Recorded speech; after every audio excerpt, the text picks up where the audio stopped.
Bem-vindos a mais um Aprenda Direito, a OAB mais perto de você. Hoje, dando continuidade aos estudos do direito civil, estamos estudando os direitos reais. E hoje vamos começar a estudar o direito de propriedade, né? Vamos estudar a propriedade, que é o direito real mais completo, o direito real mais absoluto que se tem, tá? A propriedade é o direito real que dá ao seu, né, ao proprietário, o maior número de poderes inerente à coisa, ok? E é isso que nós vamos estudar a partir da aula de hoje, tá? Primeiro ponto é nós descobrirmos qual a dimensão da propriedade, ou o limite da propriedade, tá? Você vai lá e adquire um imóvel, tá? Adquire um sítio. Tá? E aí, ou seja, você é dono, você foi lá, escritura pública registrada em cartório, o que dá ali, né, cria o direito real de propriedade, e você pode utilizar aquele sítio. Mas você é dono do sítio, daquele imóvel, de todo o espaço aéreo correspondente a ele, de todo o subsolo. Qual o limite? Eu poderia entrar com uma ação, tá, de manutenção de posse, tá, porque tem um avião a 9.000 metros sobre a minha propriedade? Óbvio que não, tá? Mas qual é o limite? Então, o limite ele vai se dar pelo da utilidade, né? Qual a utilidade que eu vou ter com aquele imóvel, com aquela coisa, tá? Qual a utilidade? Então eu posso, por exemplo, cavar um poço, 20, 30 metros, em busca de água. Eu posso construir um edifício, 5, 10, 15, 20 andares. Utilidade. É claro que a utilidade sempre vai se esbarrar na questão da legalidade. Então, por exemplo, eu posso construir um prédio aqui, mas tem um limite de 8 andares. Por quê? Porque tem um aeroporto, não pode passar de 8 andares. Ah, mas eu queria dar uma utilidade maior. Não neste local, porque aqui tem um aeroporto até 8 andares. Ou então, poxa, eu queria tanto construir um prédio de 20 andares.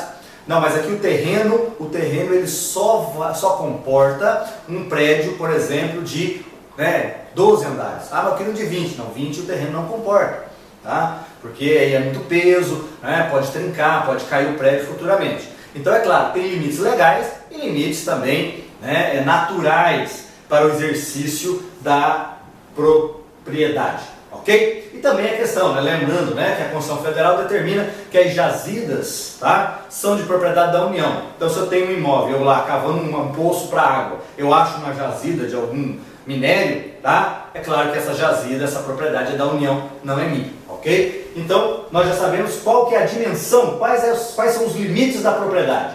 E agora nós vamos ver quais os poderes, né, do proprietário.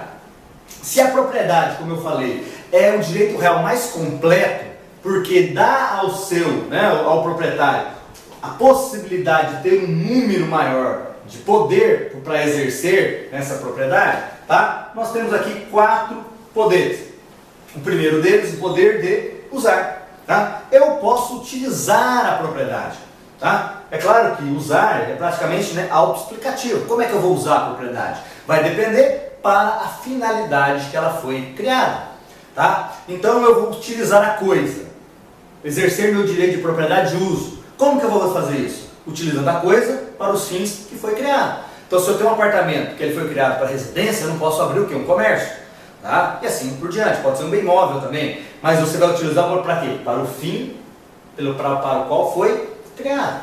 Depois eu tenho o direito de gozar ou fruir da coisa, tá? E o direito de gozar ou fruir é eu tirar o quê? Rendimentos da coisa. Então eu posso, por exemplo, né, alugar um apartamento, 2, 3, se eu tiver, e tirar os aluguéis. Eu estou o quê? Fruindo da coisa, exercendo um direito de proprietário, tá? E aqui um parênteses rápido, tá? Nós vamos estudar ainda um direito real também, que se denomina usufruto, tá? O usufruto nada mais é do que o desmembramento dos poderes de proprietário.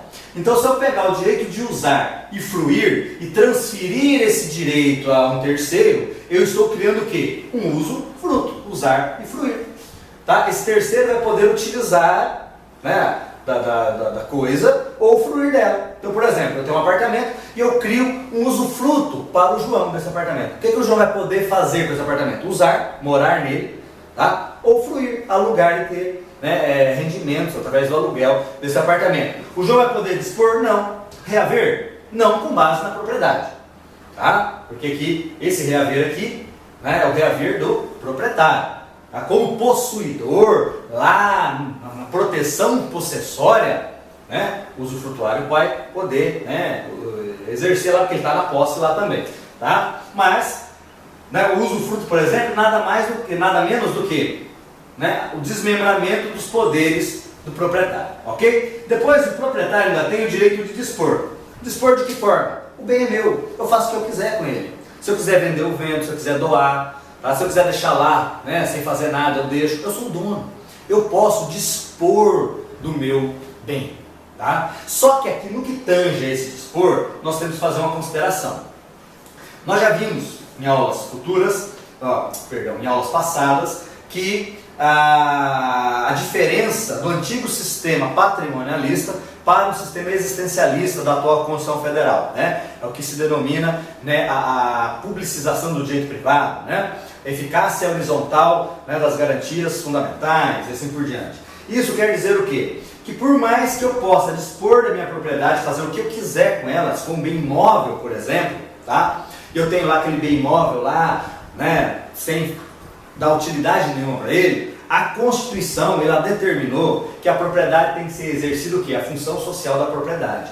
Então eu posso vir a perder a minha propriedade por eu não dar o quê? Função social a ela, tá? Com base nisso. Então, no que tange ao dispor, que antes era um direito quase que absoluto, tá? É meu, eu faço o que eu quiser, tá? Hoje esse direito ele foi o quê? Relativizado pela Constituição Federal. Eu ainda posso fazer o que eu quiser, mas eu tenho que lembrar que a Constituição Federal, ela determina a função social. E aí eu vou ter que respeitar também a função social. E por fim, o proprietário tem o direito de reaver, né? Que aqui é o que a gente chama de direito de sequela, né? O que é o direito de sequela? Né? Sequela não é aquilo que seu amigo, por exemplo, caiu de moto, né? Quebrou a perna e depois que estava lá bem ficou com uma sequela, ele anda meio mancando, né? Não é essa sequela. Sequela aqui é o direito de reaver a propriedade de quem injustamente o detenha, ok? Então, o que acontece com o direito de sequela, né? No reaver? Eu, proprietário, posso reaver a propriedade de quem tiver com ela. Agora, cuidado, eu posso reaver a propriedade de quem injustamente estiver com ela. Porque se alguém tiver com a propriedade justamente, eu não posso reaver. Tá? Então, por exemplo, eu aluguei o apartamento. Lá, né, a pessoa está lá pagando os aluguéis, tudo certinho. Ok? Aí eu posso entrar, exercer meu direito de sequela, meu direito de reaver. Não, porque ele está lá de forma justa. Agora, a pessoa invadiu, está lá. De forma violenta, arrombou a porta, entrou e está lá dentro. Opa!